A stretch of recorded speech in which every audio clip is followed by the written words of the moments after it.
Jaya Radha Madhava Sundari Hari Jaya Radha Madhava Sundari Hari Jaya Radha Madhava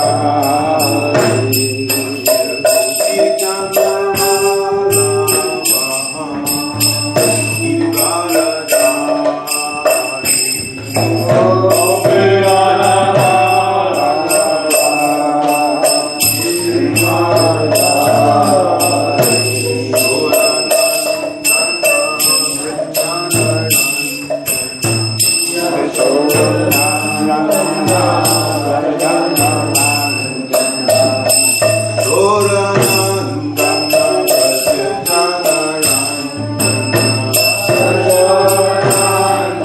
Hari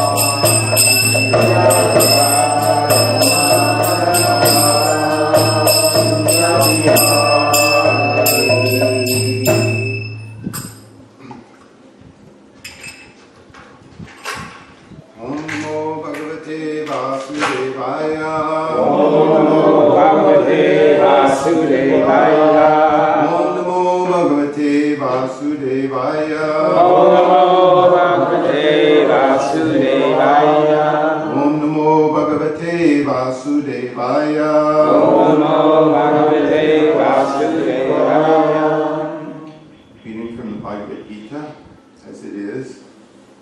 Chapter 16, the divine and demoniac natures. I'm going to read the first verse, which actually is 3 verses, so it's a very long verse plus a pretty lengthy purport. So I'll just read some of the purport, but I'll just read the first text. Shri Bhagavan Vacha Abhayam Sattva Samjudir Jnana Yoga Vyavaskiti Dhanandamascha Yagnascha Ayastapa Arjavam.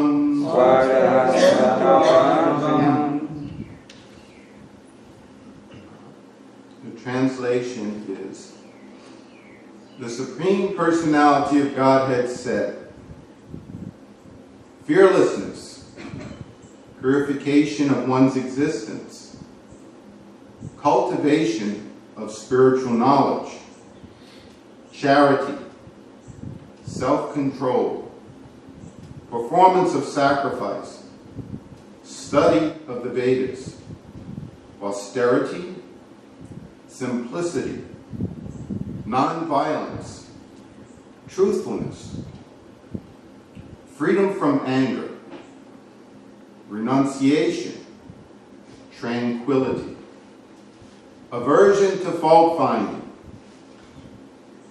compassion for all living entities, freedom from covetousness, gentleness, modesty, steady determination, vigor, forgiveness, fortitude, cleanliness, and freedom from envy and from the passion for honor. These transcendental qualities, O son of Bhara, belong to godly men endowed with divine nature.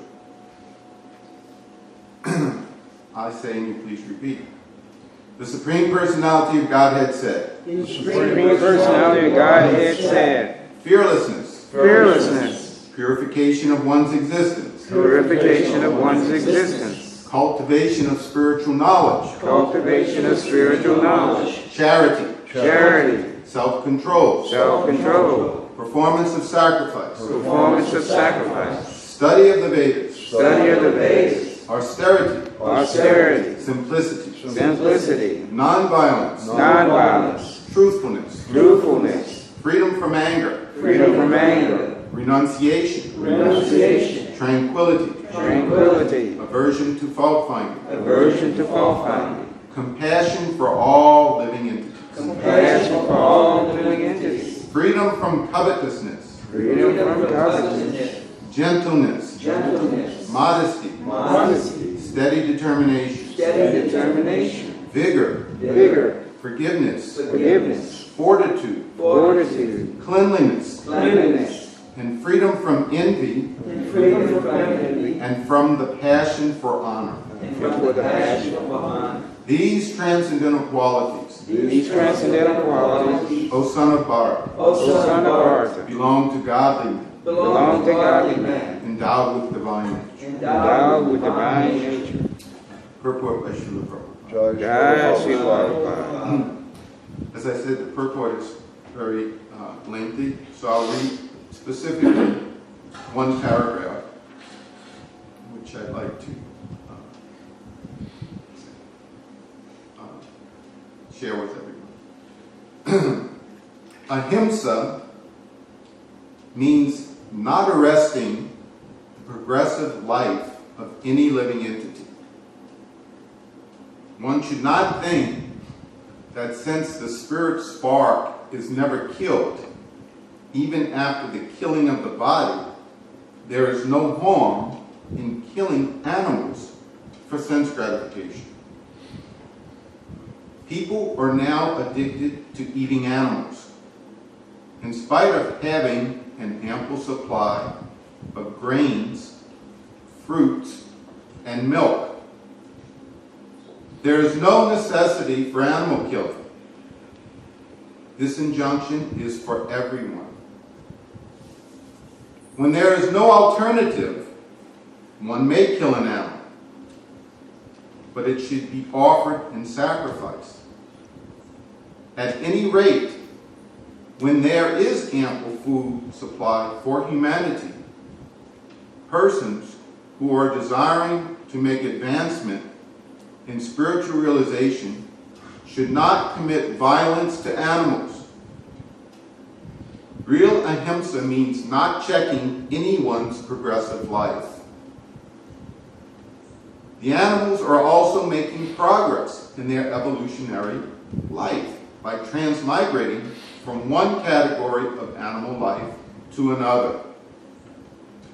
If a particular animal is killed, then his progress is checked.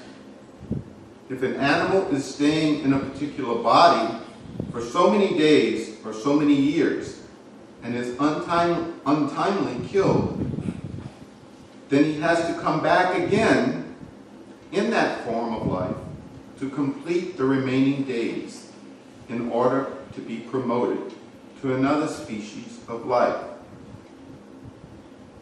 So their progress should not be checked simply to satisfy one's palate. This is called ahimsa.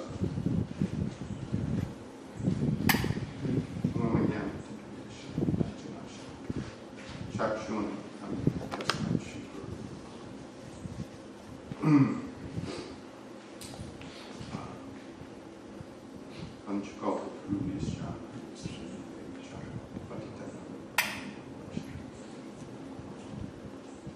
So,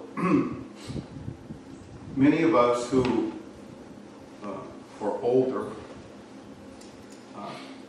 were fortunate enough to have some little association with Srila Prabhupada.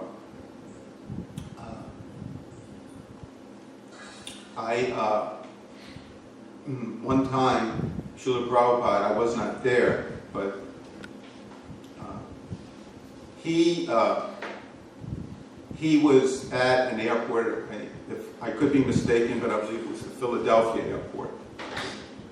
And back then, devotees just kind of took over the airport when Srila Prabhupada arrived. Sometimes they would even put a Vyasa sign off of Vyasa Puja, so on and so forth. So there was a big congregation of reporters there. So the reporters are there. You know, they had their pads, they had their pens. One reporter asked, Swami, why have you come to the West?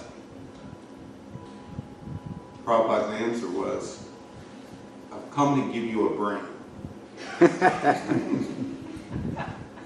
So, Prabhupada could get away with things. But of course, he explained what he meant when he said, I've come to give you a brain. Because the reporters were kind of,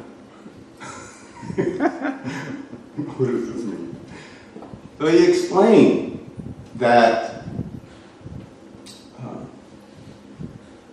he's come to give us knowledge and to create a head for society.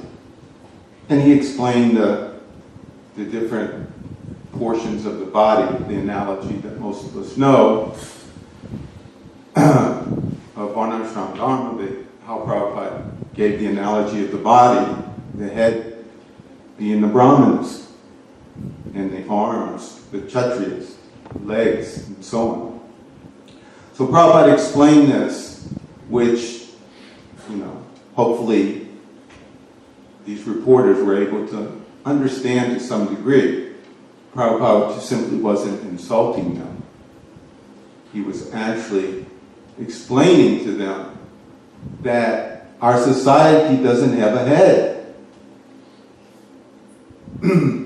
We can see all of these qualities that I just read.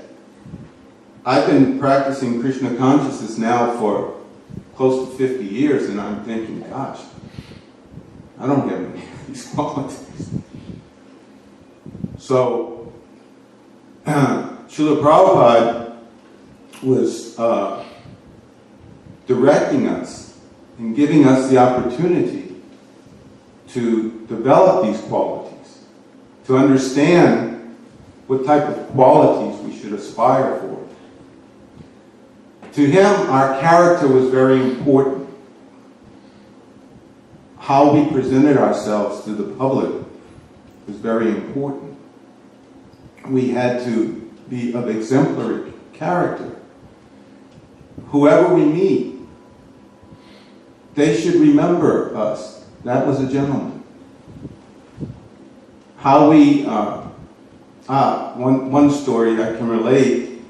This was many years ago. I was traveling in China, and the people who were hosting me, that I was doing business with, they wanted to take me out to dinner. So I had to tell them I'm vegetarian. So they understood. They said, no problem. We have plenty of vegetables here. We'll feed you nicely. So, and then in the process, they were asking me so many things. Do you smoke? I said, no. Do you drink? I said, water. You know, they meant alcohol. I said, no. They said, do you want a woman? I said, I have a wife. No. So they were going on. And then the gentleman's response, or the man's response, was, "You lead a very pious life." So he could understand these simple principles or things I didn't do.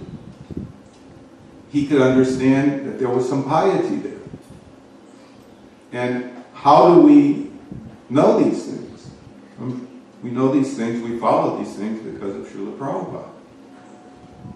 And so, these are just some of the things that we can try to accomplish in our character to please Srila Prabhupada and to represent him to others. Our character should be exemplary, and we should always be aware how the external energy of Krishna, in Christianity they refer to that as the devil. You got God and you have the devil. Well, God is all powerful. The devil can't compete with God. But we can't compete with the external energy either. So the way we should protect ourselves is to always be God conscious, to take shelter of the divine. And then when we're under the protection of the divine, we don't have to worry about the devil or the external energy. But if we don't take shelter of the divine, then we're in a very precarious position. Srila Prabhupada once had a disciple who was managing one of his temples, and he was referring to Srila Prabhupada how there was so many problems he had to deal with. So many problems. And he said, "Prabhupada, how do you do it? How do you manage this entire movement? You must have so many problems." Prabhupada said, "I don't see problems." He said, "I just see service to my spiritual master." So our perspective on things has to be clear, has to be clarified. Otherwise, Maya is subtle. She will overwhelm us in so many ways, cause conflicts in so many ways, and cause us not to appreciate others in so many ways. So, if we always have the consciousness that whatever I'm enduring, that this is my service to my spiritual master. Otherwise, what do? We start pointing fingers. It's your fault, it's your fault, it's your fault. Jayapataka says when you do that, you're pointing three at yourself. So, Krishna can give us anything we need. We have to have faith in that. Anything we need to be Krishna conscious, he can help. He himself declares to us, whatever you lack, I carry. I give that. I can provide that. Don't worry. So, I always say this, but I'll say it again. We're very fortunate. We have to count our blessings because many, many years ago, there was one famous sannyasi in our movement named Vishnu Jana Maharaj. And he was in New Orleans and he was giving Bhagavatam class one morning. And he said, "We're open-minded." He said, "Show us something better. And we'll follow you." He said, "But there's nothing better." So, devotees are open-minded. Prabhupada described open window, open door, open mind. We keep an open mind. But we always have to remember to take shelter of the divine, to take shelter of Krishna, to protect our consciousness. I want to read, many of us here today, including myself, we don't live in the temple. How many actually who are here live in the temple?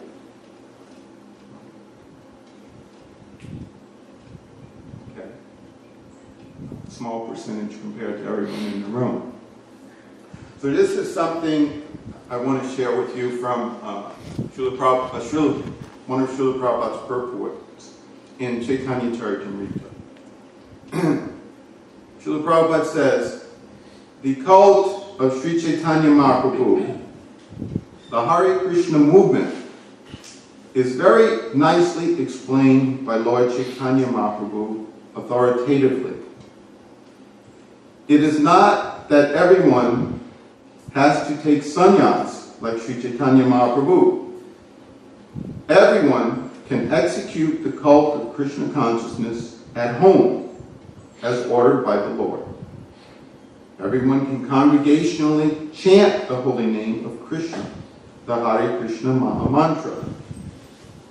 One can also discuss the subject matter of the Bhagavad Gita and Srimad Bhagavatam and install deities of Radha Krishna or Gaura or both and worship them very carefully in one's own home. It is not that we have to open different centers all over the world.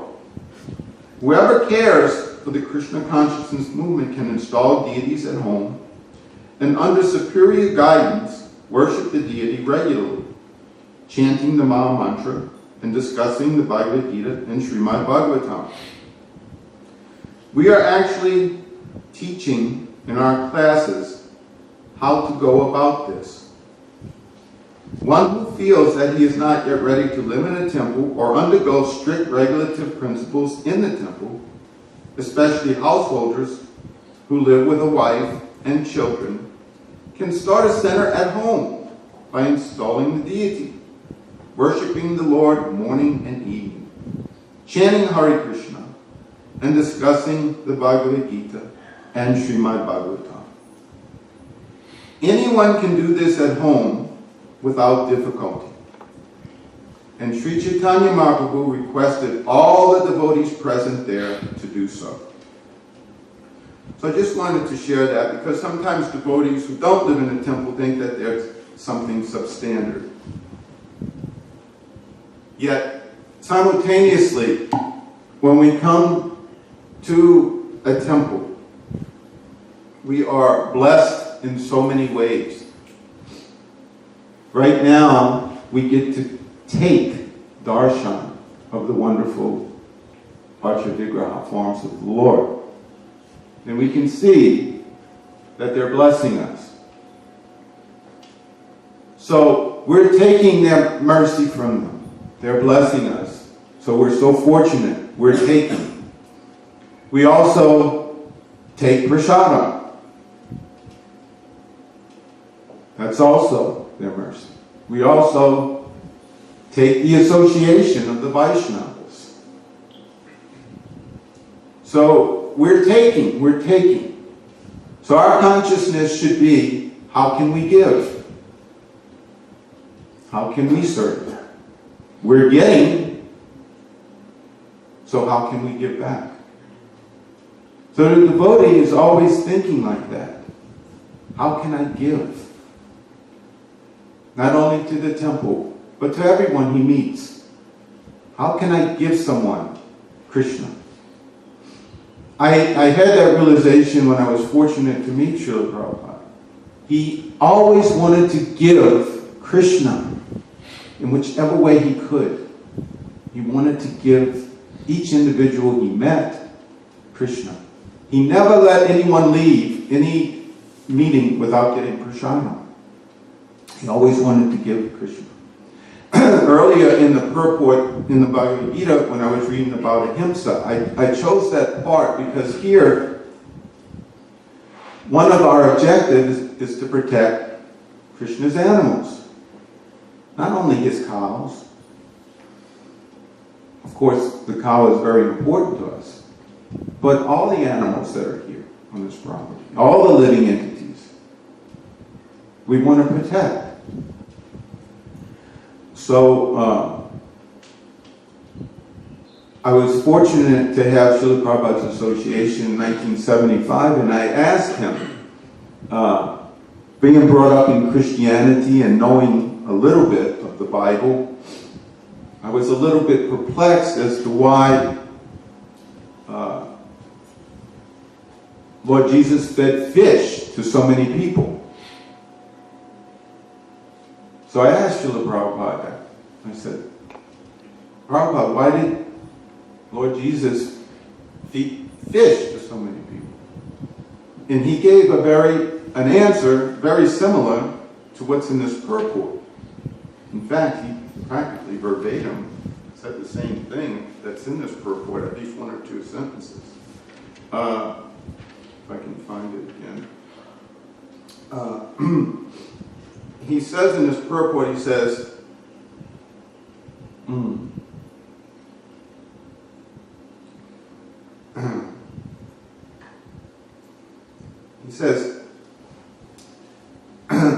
people are now addicted to eating animals in spite of having an ample supply of grains, fruits, and milk.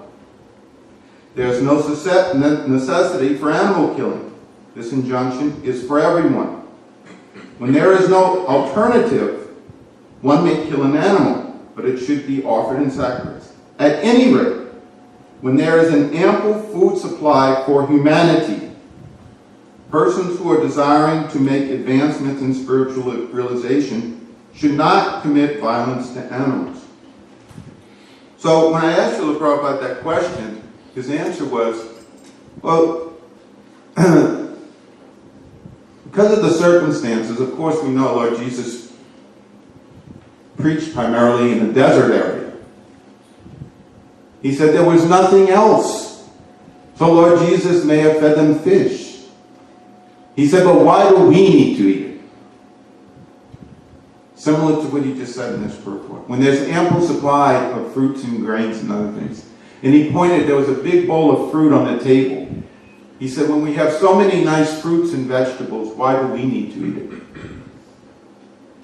So very pragmatically, Srila Prabhupada was always so pragmatic, so practical. So similarly, Lord Jesus was. There was nothing else, so he gave them fish. Otherwise, they would have starved to death. But why do we need it? There's so many ample fruits, vegetables, milk products, so on. So Srila Prabhupada told us, gave us these instructions, hoping that we would also carry on his legacy. So this is our responsibility. Yeah. And we're getting older. This is like Shirag Prabhu, he's not here. He's remodeling our pavilion restrooms right now. He's over 70 years old, and he's doing this work. Not charging a penny. It's a service. He takes it as a service. Lunga, how old are you, Prabhu? Next month I'll be 72. 72. He just planted an orchard of fruit trees.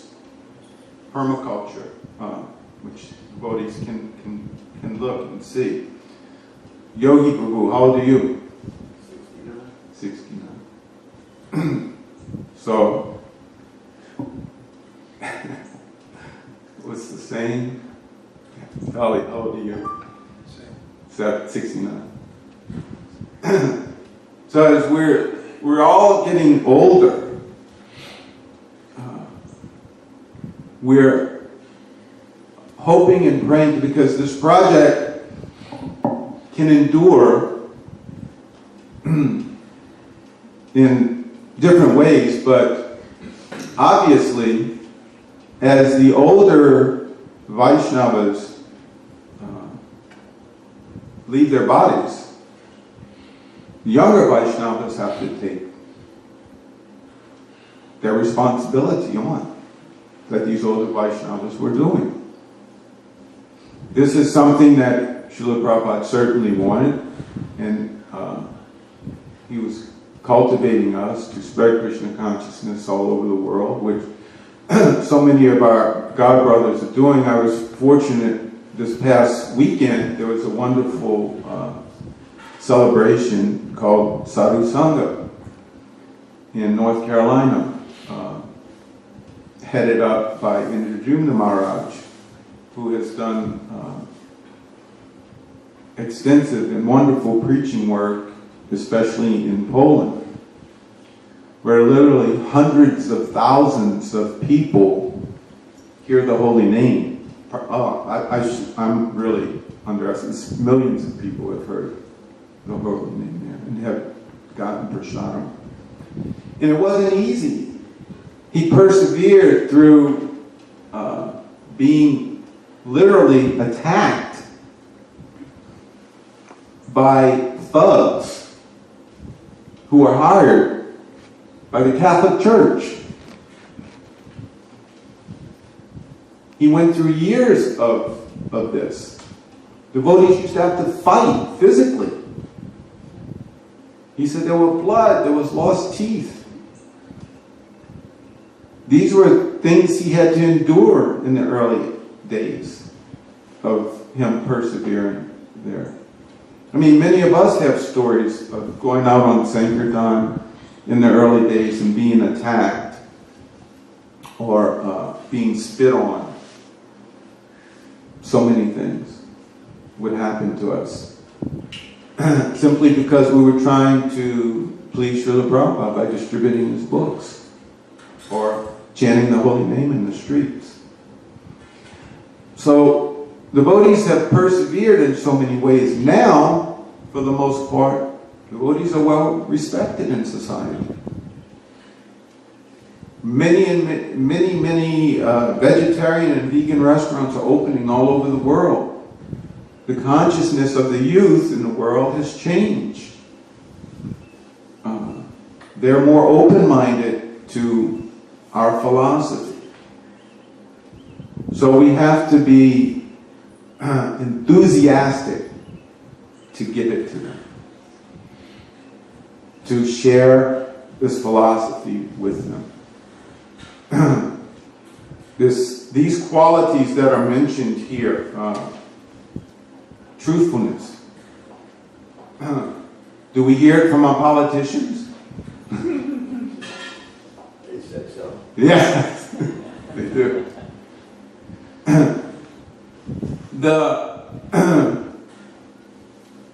The tree has bared many ripe fruit. We have to pick them now. We can't be shy about presenting and sharing this philosophy with others. It's the most wonderful gift we can give, and the world needs it.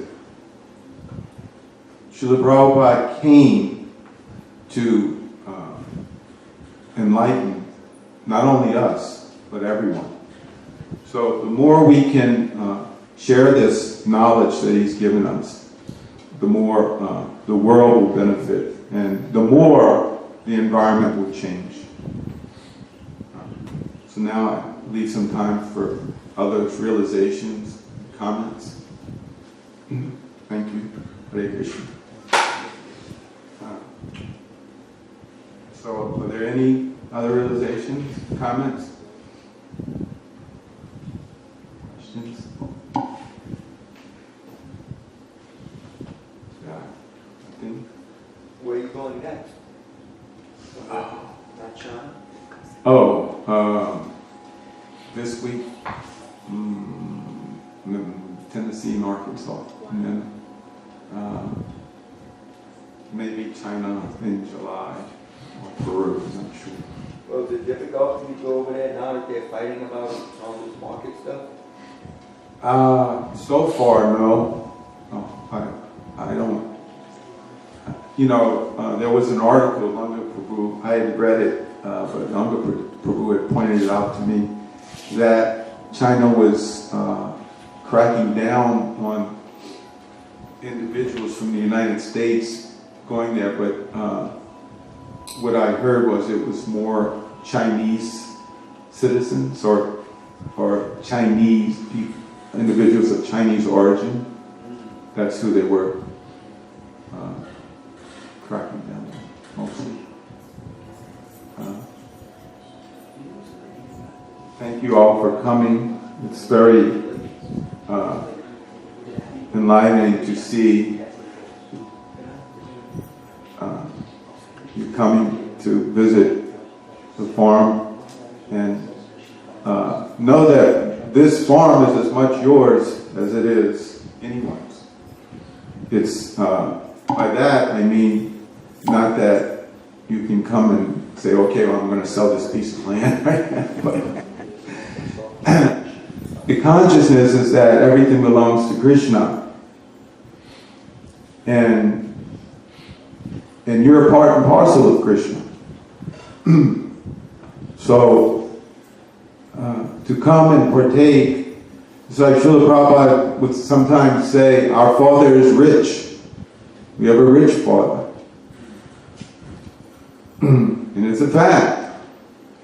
When we realize our true Father, the seed-giving Father of every living entity, He owns everything. And we're part and parcel of Him. So we shouldn't have any anxieties. But our anxieties will come when the more we distance or detach ourselves from the consciousness that we are part and parcel of Him. The more we, as Srila Prabhupada say, the more we identify with designations. I'm American. I'm Asian. I'm African American. I'm white, I'm black, I'm this, I'm that. The more we identify with those designations, the more we detach with identifying ourselves as Dasa, Dasanudas. That's our true meditation should be on how we're the servant of the Supreme Personality of Godhead. And the more we can always remember that and never forget it, the happier we'll be. And we'll be able to endure all the pains and problems that come with these material bodies. As we get older, the more pains and problems come. And the more we can always remember who we really are. And these pains and problems of the material body become more and more minimal. We can see that in Srila Prabhupada's own life. On his deathbed, he was so cognizant and so clear, he was given these fabulous purports to Srimad Bhagavatam. Devotees who witnessed the passing of Bhakti Tirtha Maharaj, he was totally in bliss. Although his body was not in bliss. So the more we identify with the body, the more we will have aches and pains and so on. And they'll be there. Whether we identify or not, they'll be there. But we can rise above this bodily consciousness through taking shelter of the pure Vaishnavas. Association of devotees is so important. Thank you again. Yes, Prabhu Langa? You mentioned that we're taking everything, taking from the Guru, taking from Krishna's vast resources, etc. And what are we giving? And so then you invited everyone, this is Krishna's property. We're currently residents here, and we're inviting you to come. It's said that a Vaishnava leaves a place in better condition than he found it, And so we should come with an intention to give something in return for our visit out of respect. Anyone who goes to anyone's home hopefully will bring some kind of a gift. I dedicated my life 2 years ago to coming to this temple and demonstrating this permaculture fruit orchard that you described. It's a demonstration site. I want to duplicate it all over the property. So I didn't come here with the intention to just take, but rather to give some information that I have and some facility for future generations. My life is running out, and at least I want to show some direction that others can take to maintain Prabhupada's property for others to come. So this should be our objective, to not just come and take, but to come and give. Whatever you have, you have it, we don't. Bring it. Krishna wants it. Thank you, Boo. Very nice. Thank you. Yogi Boo. How old is your body? I'll be 65 in January.